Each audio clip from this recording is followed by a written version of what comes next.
నమస్కారం. తీర్థయాత్ర కార్యక్రమానికి స్వాగతం. మన దేశంలో ఉన్న చార్ధామ్లలో ఒకటిగా 12 జ్యోతిర్లింగ క్షేత్రాలలో 7వదిగా విరాజిల్లుతున్న ఈ క్షేత్రం రామేశ్వరం. తమిళనాడు రాష్ట్రం బంగాళాఖాత తీరంలో ఉన్న ఈ దివ్యక్షేత్రంలో సాక్షాత్తు రామలింగేశ్వర స్వామివారు, పర్వతవర్ధిని అమ్మవారు కొలువై భక్తుల చేత నిత్య నీరాజనాలందుకుంటున్నారు. ఆ దివ్యక్షేత్ర వైశిష్ట్యమేమిటో నేటి తీర్థయాత్రలో తిలకిద్దాం.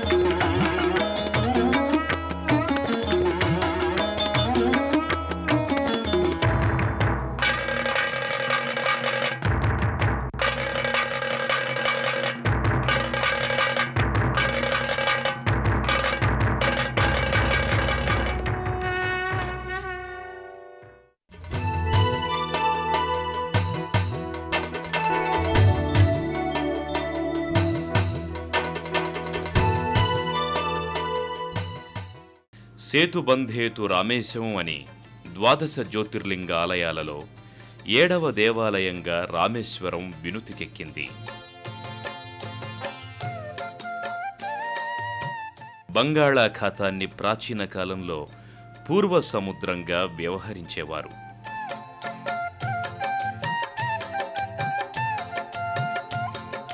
బంగాళాఖాత సముద్ర తీరంలో నిత్యము వేలాది భక్తులతో రామేశ్వర పుణ్యక్షేత్రం తీర్థయాత్రకు అక్షర నిదర్శనంగా, ఆనందధామంగా విరాజిల్లుతోంది.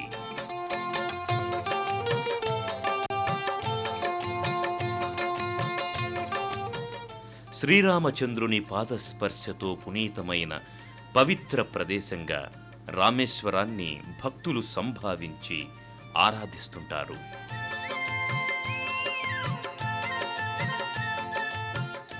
సుత్రామపర్ణి జలరాశియోగే నిబధ్య సేతుం విశిఖైరసంఖ్యై శ్రీరామచంద్రేణ సమర్పితం తం రామేశ్వరాఖ్యం నియతం నమామి అని కీర్తిస్తూ భక్తులు రామేశ్వర క్షేత్రానికి వస్తుంటారు. రామేశ్వరం ఒక చిన్న ద్వీపం. ద్వీప భూభాగం చుట్టూ సముద్ర జలాలు. ఈ ద్వీపం సుమారు 50 కిలోమీటర్ల పొడవు, 10 కిలోమీటర్ల వెడల్పుతో ఉంటుంది. రామేశ్వరాలయం చేరుకోవడానికి సముద్రం మీద నిర్మించిన రైలు, రోడ్డు వంతెనలు ఉన్నాయి.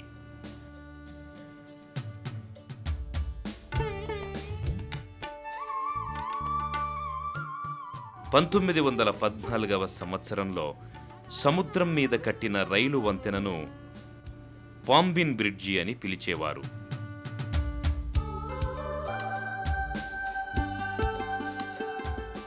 ఈ రైలు వంతెనలో ఒక విశేషం ఉంది. ఓడలు వచ్చినప్పుడు బ్రిడ్జి 2 భాగాలుగా చీలుతుంది. ఓడలు వెళ్లిపోయిన తర్వాత మళ్లీ 2 భాగాలు కలుస్తాయి.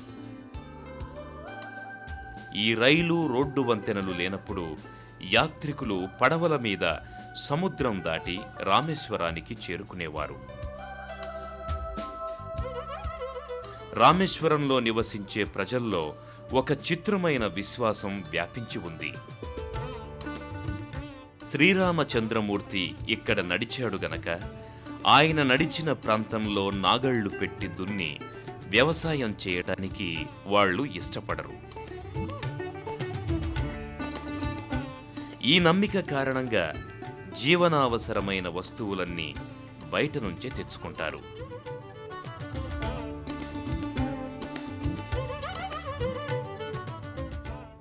చింత చెట్లు, తాటి చెట్లు ఎక్కువ. 100 సంవత్సరాల నుంచి పెద్దగా మార్పులేమీ రామేశ్వరంలో కనిపించవు. అందువలన రామేశ్వరాన్ని అన్చేంజింగ్ సిటీ, మార్పులు లేని నగరంగా పిలుస్తుంటారు.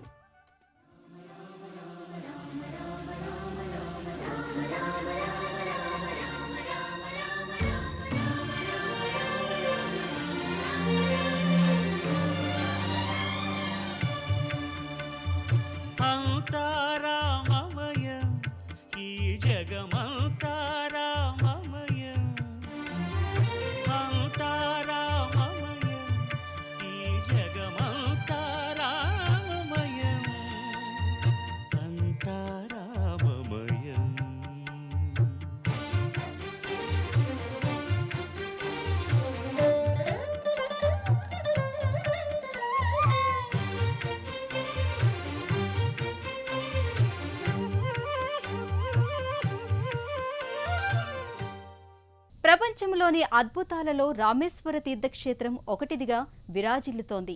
ఈ ఆలయానికి సమీపంలోని సముద్ర తీర ప్రాంతాన్ని అగ్నితీర్థమని పిలవటం జరుగుతోంది. ఈ అగ్నితీర్థంలో స్నానం సర్వమంగళకరం.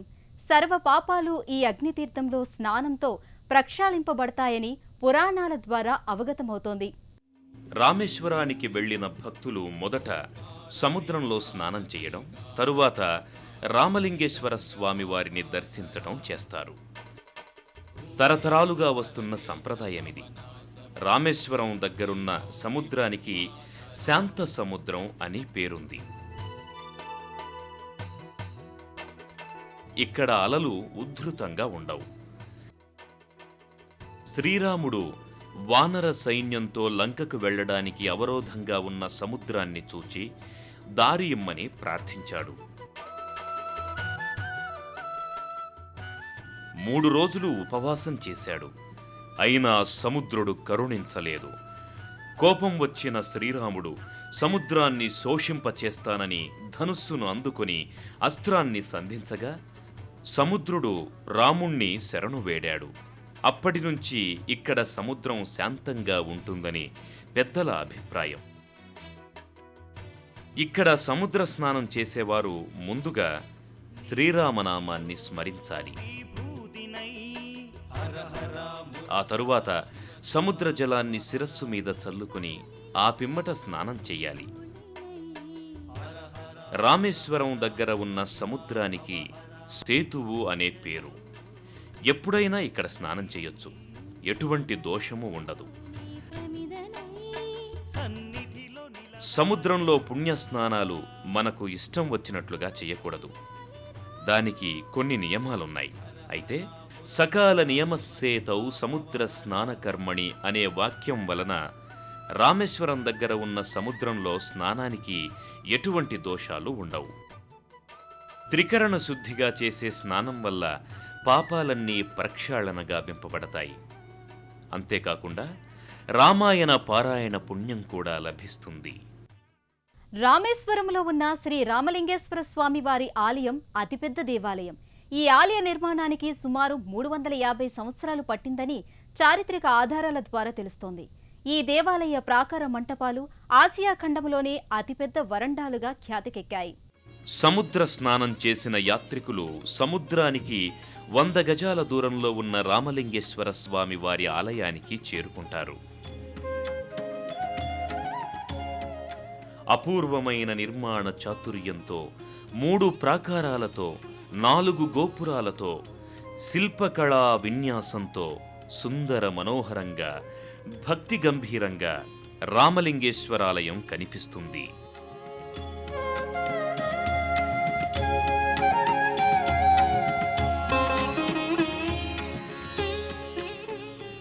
త్రేతాయుగంలో శ్రీరామచంద్రుడు సీతమ్మ వారితో కలిసి లింగ ప్రతిష్ఠ చేసిన తరువాత మొదట విభీషణుడు ఈ ఆలయాన్ని కట్టించాడు. తరువాత జీర్ణమవుతున్న ఆలయాన్ని వివిధ కాలాల్లో అనేక మంది రాజులు పునర్నిర్మించారు.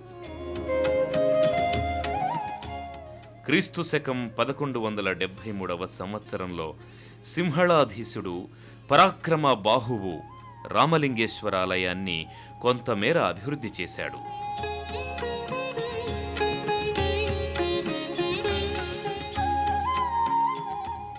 ఆలయంలోని అనేక ప్రధాన కట్టడాలను ఉదయన సేతుపతి మహారాజు, శ్రీలంక ప్రభువు అయిన పరరాజ శేఖరుడు కలిసి 1414వ సంవత్సరంలో నిర్మించారని తెలుస్తుంది.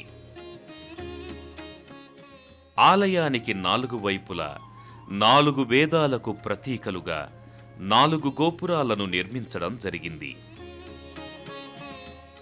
తూర్పు గాలి గోపురాన్ని దళవాయి సేతుపతి, దక్షిణ గాలి గోపురాన్ని తిరుమల సేతుపతి, పడమర గాలి గోపురాన్ని ఉదయన సేతుపతి, ఉత్తర గాలి గోపురాన్ని శ్రీకృష్ణదేవరాయలు కట్టించారు.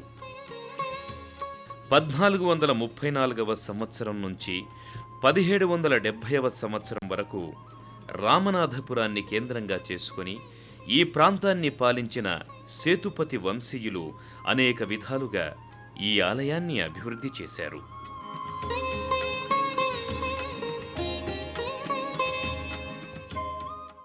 రామేశ్వర దివ్యక్షేత్రంలోని రామలింగేశ్వర స్వామి ఆలయంలో స్నానానికి ఓ ప్రత్యేకత ఉంది. యావత్ భారతదేశంలోని నదులన్నీ ఇక్కడున్న బావుల అడుగు భాగం నుంచి ప్రవహిస్తాయంటారు.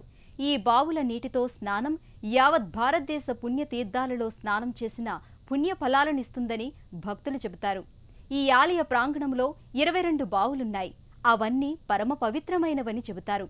భారతదేశంలో ఎక్కడా లేని విధంగా రామేశ్వరాలయంలో 22 తీర్థపు బావులున్నాయి.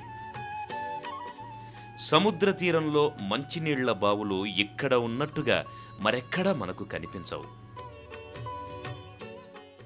ఈ బావుల నీళ్లు పరమ పవిత్ర జలాలుగా పురాణాలు చెబుతున్నాయి. భక్తులు ఈ బావుల దగ్గరకు వెళ్లి గంగా, యమున, సరస్వతి, గంగా, కావేరి, కృష్ణ, గోదావరి నదుల పేర్లు స్మరిస్తూ స్నానాలు చేస్తుంటారు. మహాలక్ష్మి, సావిత్రి, గాయత్రి, సరస్వతి, మాధవ, గంధమాధవ, గవాక్ష, గవయ, నల, నీల, శంఖ, శంకర, బ్రహ్మహత్య విమోచన, సూర్య, చంద్ర, గంగా, యమున, గయ, శివ, సత్యామృత, సర్వతీర్థ, కోటితీర్థ అనే పేర్లతో పిలువబడే ఈ పుణ్యతీర్థాల స్నానం సకల సంపత్కరం, ఆయురారోగ్య సమృద్ధికరం.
ఆలయంలోని ఈ 22 పుణ్యతీర్థాలు కాకుండా బయట 21 బావులున్నాయి.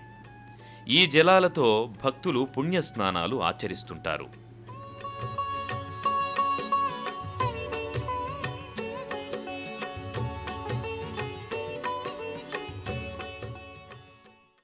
రావణుణ్ణి చంపిన శ్రీరాముడు తన బ్రహ్మహత్య పాపాన్ని నివారించడానికి రామేశ్వరంలో లింగ ప్రతిష్ఠ చేసినట్లు పురాణాల ద్వారా తెలుస్తోంది. గర్భాలయ విరాటుగా విరాజిల్లుతున్న జ్యోతిర్లింగం సాక్షాత్తు రామలింగేశ్వర స్వామి దివ్యమంగళ రూపం. ఆ జ్యోతిర్లింగ స్వరూపుణ్ణి దర్శించుకోవాలనే దూర సుదూర ప్రాంతాల నుంచి భక్తులు విచ్చేస్తున్నారు. భక్తులు స్నానం చేసిన తడిబట్టలతోనే రామేశ్వర స్వామిని దర్శించుకోవడానికి ఆలయం లోపలకు ప్రవేశిస్తారు.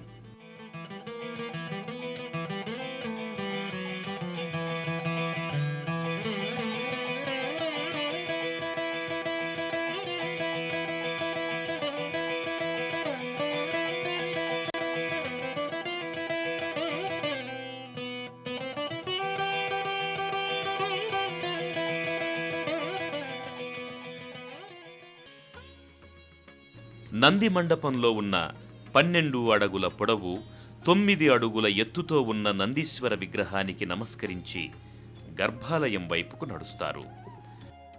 రావణాసురుడు పులస్త్య బ్రహ్మ వంశానికి చెందిన బ్రాహ్మణుడు కనుక అతణ్ణి వధించిన శ్రీరామునికి బ్రహ్మహత్యా దోషం చుట్టుకుంది. పాప పరిహారార్థం ఇప్పుడున్న రామేశ్వర ప్రాంతంలో శివలింగ ప్రతిష్ఠ చెయ్యాలని సంకల్పించాడు. కైలాసానికి వెళ్లి శివలింగం తెమ్మని హనుమంతుని పంపించాడు. వాయువేగ మనోవేగాలతో వెళ్లే హనుమంతుడు ముహూర్త సమయం సమీపిస్తున్నా ఇంకా రాలేదు. లగ్న సమయం మించకూడదనుకుంటున్న శ్రీరాముని హృదయం తెలుసుకున్న సీతమ్మవారు ఇసుకతో లింగాన్ని తయారు చేసి ఇచ్చింది. శ్రీరాముడు ఆ సైకతలింగాన్ని శుభముహూర్తంలో ప్రతిష్ఠించాడు. కొద్దిసేపటికి హనుమంతుడు కైలాసం నుంచి పరమేశ్వరుడు ఇచ్చిన ఆత్మలింగాన్ని తెచ్చాడు. లింగ ప్రతిష్ఠ జరిగిన విషయాన్ని తెలుసుకుని అలుక వహించాడు. ప్రతిష్ఠించిన సైకతలింగాన్ని పెకలించడానికి ప్రయత్నించాడు. కాని అది సాధ్యపడలేదు. పశ్చాత్తాపంతో హనుమంతుడు బాధపడుతుంటే శ్రీరామచంద్రుడు ఓదార్చి హనుమంతుడు తెచ్చిన శివలింగాన్ని తాను ప్రతిష్ఠించిన సైకతలింగానికి చాలా ముందు భాగంలో ప్రతిష్ఠించాడు. అంతేకాకుండా హనుమంతునికి ఒక వరాన్ని కూడా ప్రసాదించాడు. తొలుతగా హనుమంతుడు తీసుకువచ్చిన శివలింగాన్ని దర్శించి తదనంతరం తాను ప్రతిష్ఠించిన రామేశ్వర లింగాన్ని దర్శిస్తారని. గర్భాలయంలో ఉన్న రామేశ్వర స్వామిని దర్శించి ఆనందంతో భక్తి పారవస్యంతో అనేక విధాలుగా స్తుతించి ధన్యులవుతారు.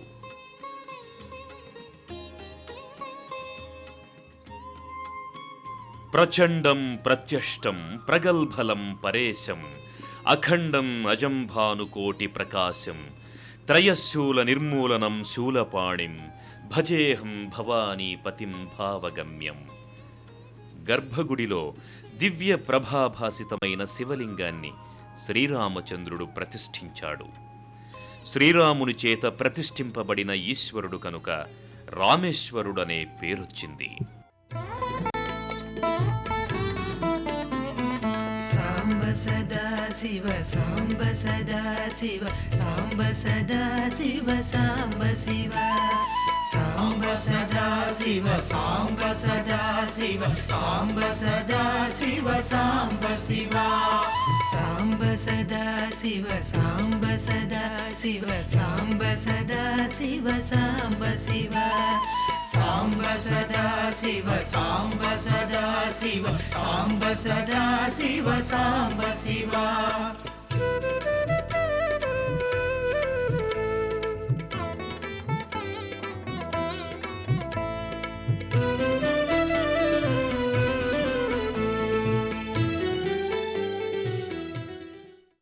రామేశ్వర తీర్థక్షేత్రం చార్ధామ్లలో ఒకటిదిగా విరాజిల్లుతోంది.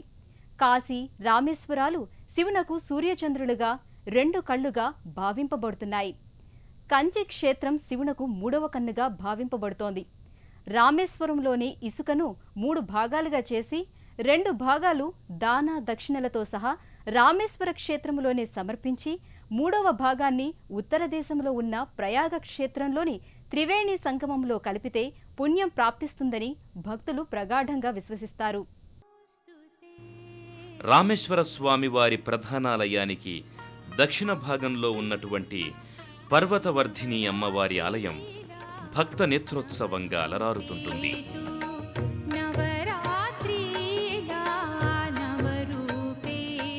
ప్రతి శుక్రవారం అమ్మవారికి నవరత్నాలతో శోభాయమానంగా అలంకారం చేస్తారు.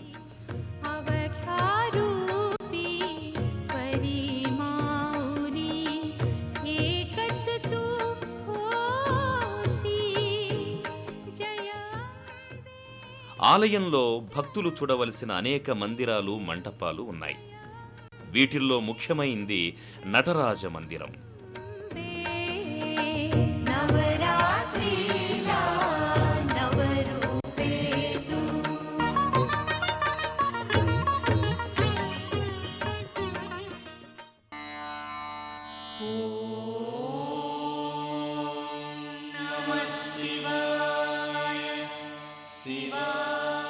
మహనీయులు, మహాత్ములు ప్రతిష్ఠించిన దివ్యలింగాలను కూడా చూడొచ్చు.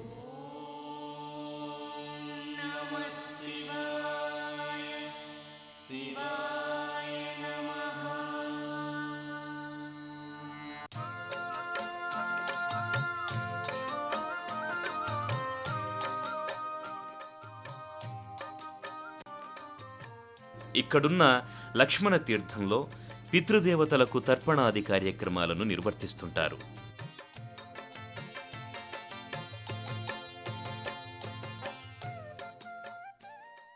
రామేశ్వరానికి సుమారు 3 కిలోమీటర్ల దూరంలో ఉన్న మరో దివ్యధామం గంధమాదన పర్వతం. శ్రీరాముని పాదాలు ఈ ఆలయంలో దర్శనమిస్తాయి. గంధమాదన పర్వతం రామేశ్వరంలో చూడవలసిన ముఖ్య ప్రదేశాలలో ప్రధానమైంది గంధమాదన పర్వతం.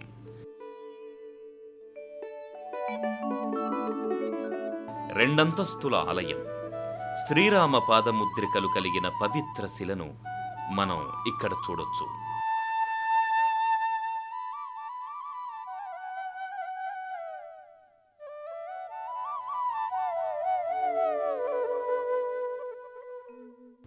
ఈ ఆలయం పైభాగానికి వెళ్లి చూస్తే రామేశ్వర ద్వీపం మొత్తం కనిపిస్తుంది. ఇక్కడ్నుంచే హనుమంతుడు ఎగిరి సముద్రాన్ని దాటి లంకకు వెళ్ళాడు.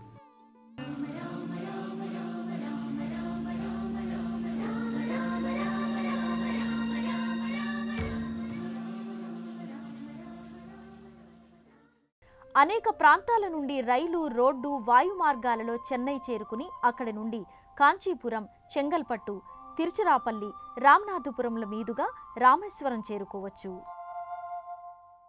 దేశవ్యాప్తంగా ఆవిర్భవించిన జ్యోతిర్లింగాలలో సప్తమ జ్యోతిర్లింగం రామలింగేశ్వరలింగం. రామేశ్వర సముద్ర తీరాన ఉదయించిన రామలింగేశ్వరుడు ఎంతో మహిమాన్వితుడు. ఆ స్వామి దర్శనం సర్వమంగళకరం, సర్వశుభకరం. ఆ స్వామి కరుణా కటాక్ష వీక్షణాలు అందరి మీద ఉండాలని కోరుకుంటూ మరో తీర్థయాత్రలో కలుసుకుందాం. అంతవరకు సెలవు. నమస్కారం.